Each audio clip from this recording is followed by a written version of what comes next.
There are a lot of questions must be talked about. No podemos hablar de reconciliación desde el momento en que una parte no se siente realmente responsable de lo sucedido. This is the first time here in this city we are talking about this in this way. Since 3 years I'm engaged with the Goethe Institute, and now for 2 years I'm coordinating this project called Everything Passes Except the Past. Donc, je m'appelle Billy Kalonji. My name is Grace DeVito. Yo soy Justo Aliudin Puingema.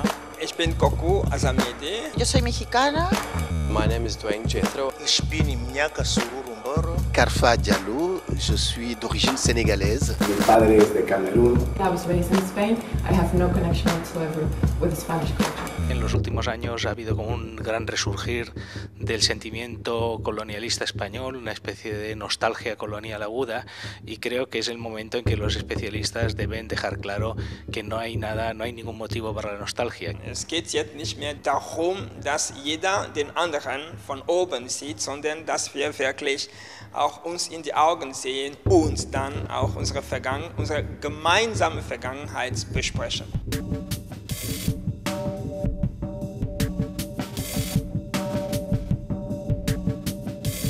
Qu'est-ce que nous faisons des traces de l'histoire coloniale, les objets dans les musées, les rues, les places, qui honorent des gens qui ont commis ce que nous sommes nombreux à penser être un crime contre l'humanité. Ese debate que seguro que se da habitualmente, que es si retiras o resignificas.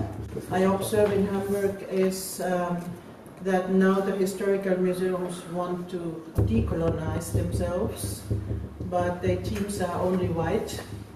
Yo creo que el objetivo, de los objetivos más fundamentales para abordar estos sujetos y hacerlos sostenibles en el tiempo, yo creo que es la contratación de personal diverso en las instituciones.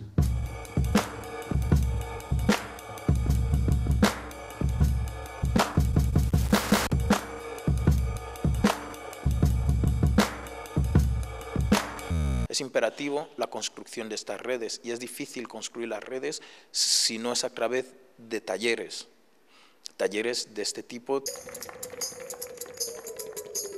Entre todas las personas que estamos pensando en claves anticolonialistas, decolonialistas, antirracistas, y que somos personas racializadas, que creamos pensamientos o somos artistas, es muy importante que estemos reunidos y conectados, ¿no? Para irnos avisando de cómo se están estructurando en cada ciudad los mecanismos antirracistas y anticoloniales. La plupart des gens qui sont ici, ce sont des gens qui veulent travailler sur cette matière, donc qui recherchent des possibilités, des solutions. Et pour moi, ça me donne de l'énergie, parce que ça veut dire qu'on étale cette connaissance, on est prêt à le changer, alors essayons d'aller de l'avant, essayons de partager ces connaissances, et nous en avons les uns des autres, donc le souhait c'est que ça continue.